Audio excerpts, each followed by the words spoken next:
سے استعمال کر دیتے ہیں، جبکہ لعنت کا تصور جو اسلام نے دیا ہے، یقین جانے اس سے بڑھ کر کوئی طاقتور لفظ نہیں ہے جو ڈرانے کے لیے استعمال کیا گیا ہے۔ لعنت کے معنی اللہ تعالیٰ کی رحمت سے دوری کا مستحق ہونا۔ جو اللہ تعالیٰ کی رحمت سے دور ہوا اس کا ٹھکانہ کیا ہے؟ جہنم۔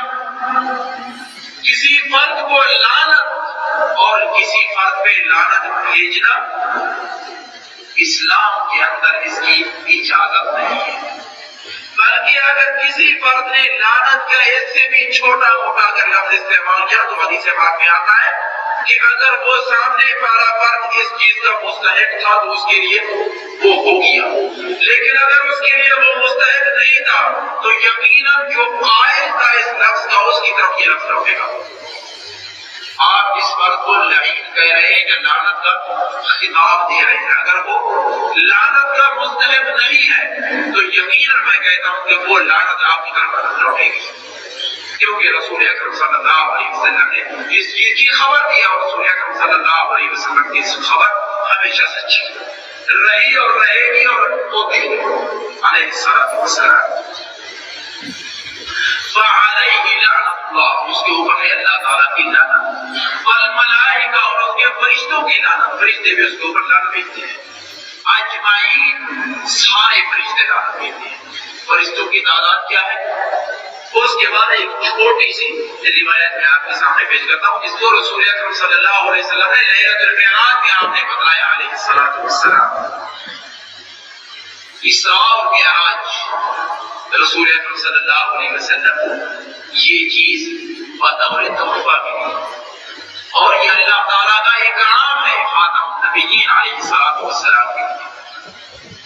وہاں آپ نے بیت المعمور دیکھا، بیت المعمور کعبہ کے اوپر سماوات کے اندر اور آسمانوں میں اللہ تعالیٰ کا گھر ہے جس کا طواف فرشتے کرتے ہیں۔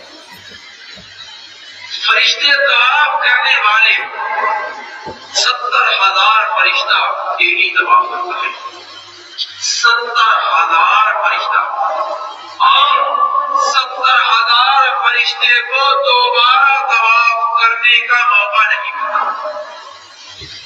اب آپ ان کی تعداد تصور کر لیں۔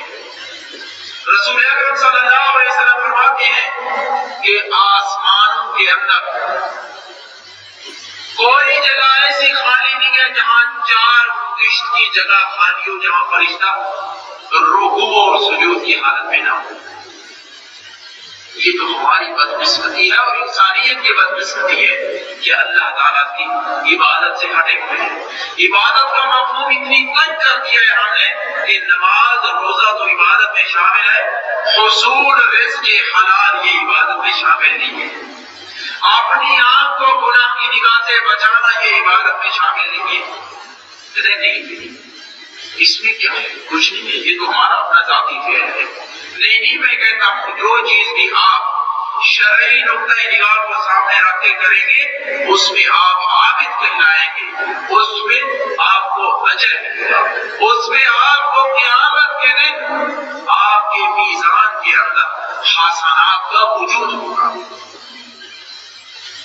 حضرت انس بن مالک نے یہ بھی کہا تھا او آوا محدثا، یا جس فرد نے کسی بدعت کرنے والے کی معاونت کی ہو، یا اس کو پناہ دی ہو، یا اس کے ساتھ کوئی مساعدت کا ہاتھ بڑھایا ہو، یقین جانے یہ الفاظ اور اس چیز کا حکم انسان اپنی طرف سے کبھی نہیں کہہ سکتا جب تک اس وقت کے پاس رسول اکرم صلی اللہ علیہ وسلم کی خبر نہ ہو۔ حضرت انس بن مالک جب یہ روایت کر رہے ہیں کہ ہاں اس فرد کے اوپر بھی اللہ تعالیٰ کی لعنت ہے جس فرد نے کسی بدعت کرنے والے کو اپنے